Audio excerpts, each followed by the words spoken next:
Hola, buenos días. Nos encontramos en el Global Mobility Call en su tercer y último día y hoy estamos con Lukas Neckermann de Neckermann Strategic Advisors, uno de los ponentes y los speakers más relevantes europeos alrededor de la movilidad, y acabamos de tener su presentación en el auditorium y queríamos conversar con Lukas para que nos contara los principales titulares de su presentación.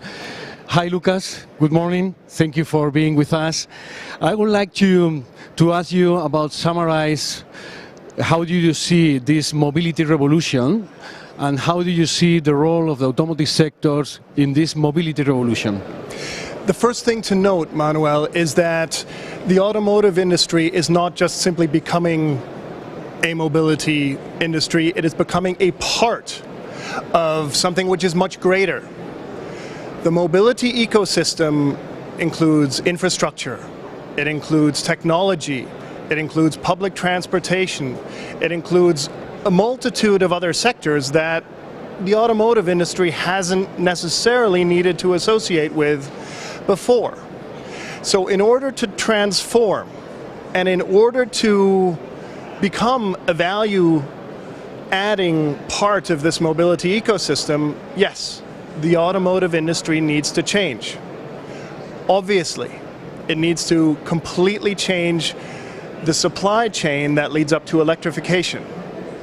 Clearly, whether it's buses, whether it's cars, whether it's vans, whether it's trucks, all of these will be electrified. And that implies an entirely new value chain. But they will also be connected. They will move towards autonomous.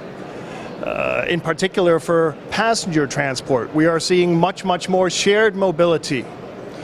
And in order to be competent and to succeed in this new world of mobility requires a whole new set of skills. Frankly, it's a new game. It's like football players playing rugby. It's a different set of rules. So I think the automotive industry has a real challenge.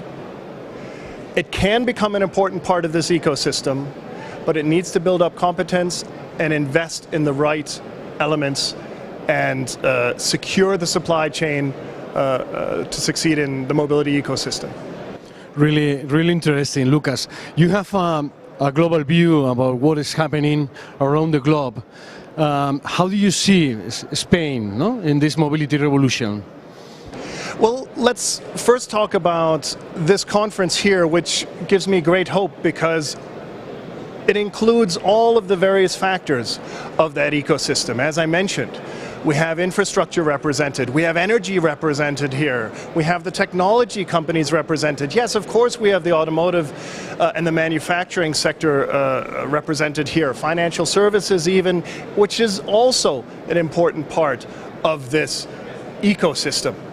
Now, that means that we have the right people already talking. And of course, government plays a role here as well, just as the users play a role. So I have some confidence that Spain can play a big role in the mobility revolution, but there are certain elements that we can accelerate. Right now, Spain has fewer gigafactories in planning, for example, than, say, Germany or France does. And if we're going to electrify the transport industry, then we need to accelerate on that side. On the other hand, shared mobility is well established, and things like trains, as we heard here at the conference, are being promoted in a very significant way. It's just another of the many modes that come together for intermodal mobility.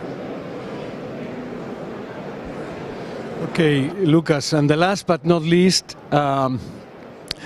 we have discussed about this mobility revolution. They have many components, many players playing this game, but there is a component is still pending to come.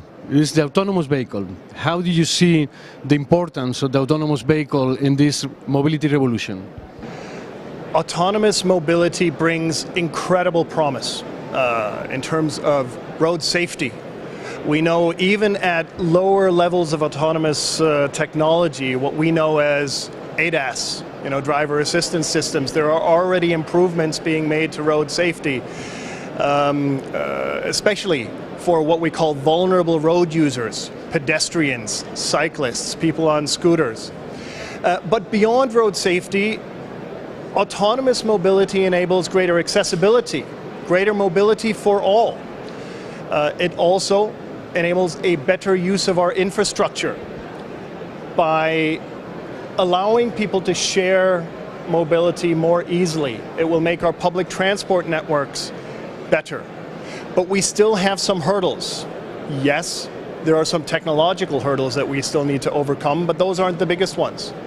The biggest hurdles we still need to overcome are around social acceptance of autonomous mobility. People need to experience it. People are generally perhaps initially a little bit skeptical. But once you experience autonomous mobility as a passenger, then I think you will get easily convinced. Now, one more point on autonomous mobility is around logistics. We are seeing amazing advances on autonomous technology being applied in this field, whether it's in ports, whether it's in airports, off-highway applications of all sorts, and that's great, great, great potential, and especially from an economic point of view as well. Okay, thank you very much, Lukas, for your contributions. It's clear to me that this is a journey, and we are in the early stages, and many things to come in the future. Thank you very much, Lukas. It's been my pleasure. Thank you, Manuel.